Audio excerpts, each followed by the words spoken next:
I'm going to show you how to do this lovely diorama card.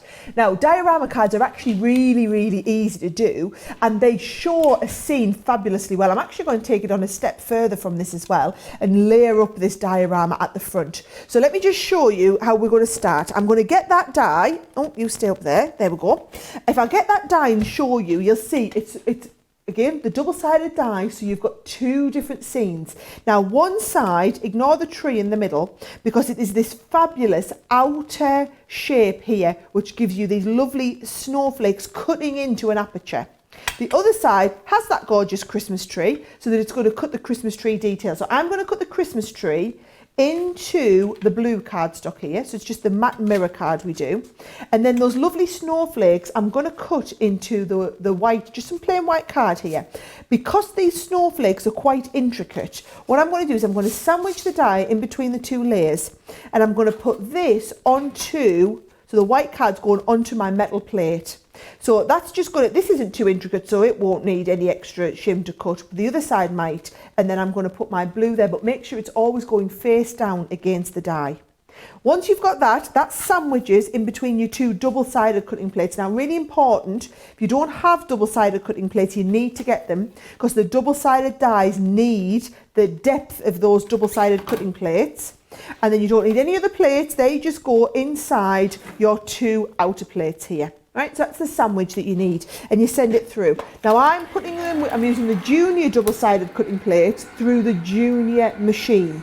If you want to use these in the larger Gemini machine, just make sure you have either the larger Gemini double-sided cutting plate, or you've got your half-size outer plate to go with your double-sided plates as well.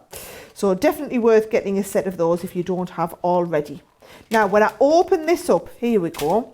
I'm trying to take all this out. I was trying to do a piece by piece reveal and wow you here. See, what happens is this is a lovely tree on its own. So even if you just wanted to use the tree, if I get my pokey tool, great way to release these is hold this down, you see. And it's like the reason the tree is designed like this is because it's designed to match in with the edge pieces that you've got from the snowflakes. So that's why the tree is the design that it is. So it's a really nice little tree as well with that lovely edge piece. So that could go on the background and look fabulous. This is the piece that I'm going to use. Now that is going to layer up over top of the white piece that we've got here. So as I lift this off, can you see it's got like the support of the tree underneath? That's what we're going to take away. This is when I'm saying to hold this down with your pokey tool so that you don't get any, where you've got those lovely intricate snowflakes there, what we don't want to do is lose any detail around any of these pieces. There we go, they're just going to look fabulous, and I want to kind of maintain the structural integrity. Even though it's not onto a massively thick card, still going to look fantastic. Now, what I'm going to do with this, the diorama card, by the way, for anybody who's not done one before, let me just walk you through it. Why is it called, I've never understood why it's called a diorama. Because it's like three-dimensional. Okay. Yeah? I still don't get why it's... I don't know. I didn't name it. Is it like a scientific term? Yeah. Okay. So can you see, we do this just slightly larger than the base card. And then what I've done is I've scored 1/2 inch, and then I've got the edge bit here. And you make two of these.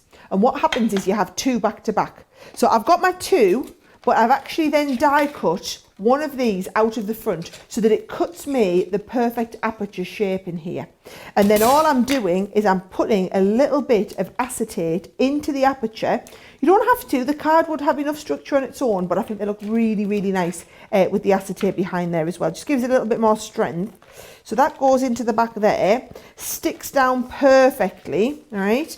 And then what you're doing, this piece is going to go into there. Now, when I'm going to stick this down, I'm just going to use the tape pen for convenience. But can you see, I'm getting plenty of it in, and I'm going right around the outsides. And as well as going around the outside, I'm getting in around the tree, Joe, because what you don't want to do is you don't want any of your bits of card lifting up there. I've got plenty of tape on, and then just taking my time to very, very carefully position it. Now, if you've used the die cut to cut this piece out, you'll find it will like paper piece into that little section. So that is perfectly stuck in there like that now. So there's our tree. And then because I put the foam pad on these bits, so I used the 3D foam tape.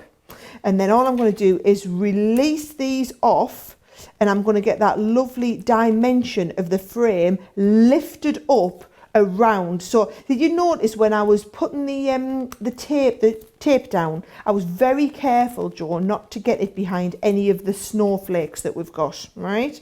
So we've got that lovely snowflake shown there. That is going to come and lift up on top of there. Just make sure we haven't got any bits sticking out.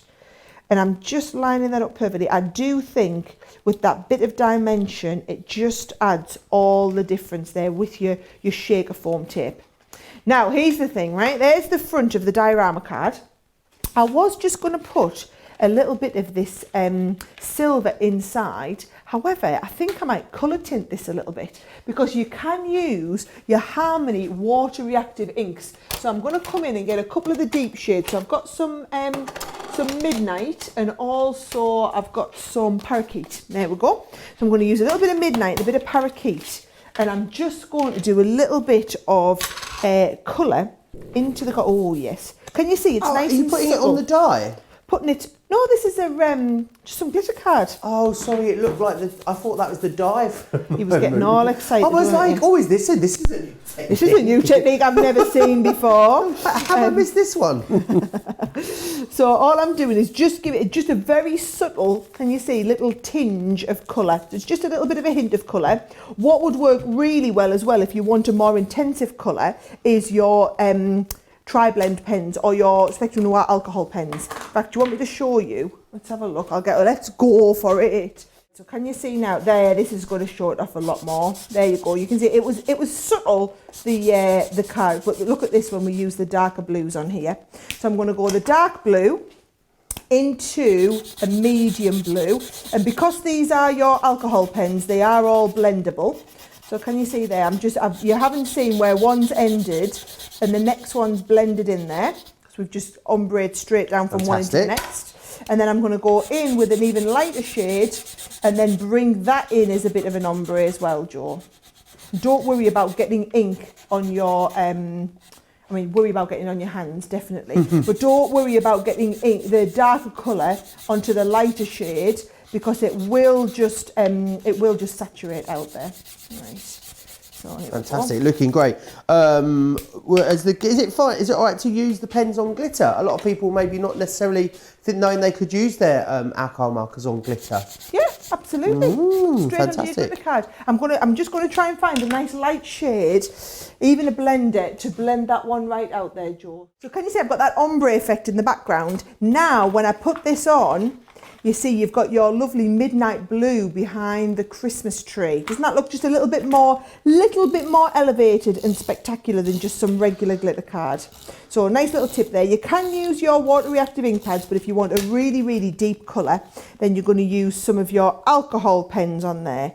And that just gives me that lovely diorama card there, Jo. And then we're going to just go, I've got a couple of little bits to go down the side.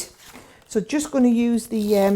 I feel like I might want to have like a little peekaboo element in there. Remember the little polar bears and the other Christmas ones we did recently? Yeah. Imagine having those poking up from like inside the diorama, like peeping out from inside. Out there. Lovely idea. Absolutely love that.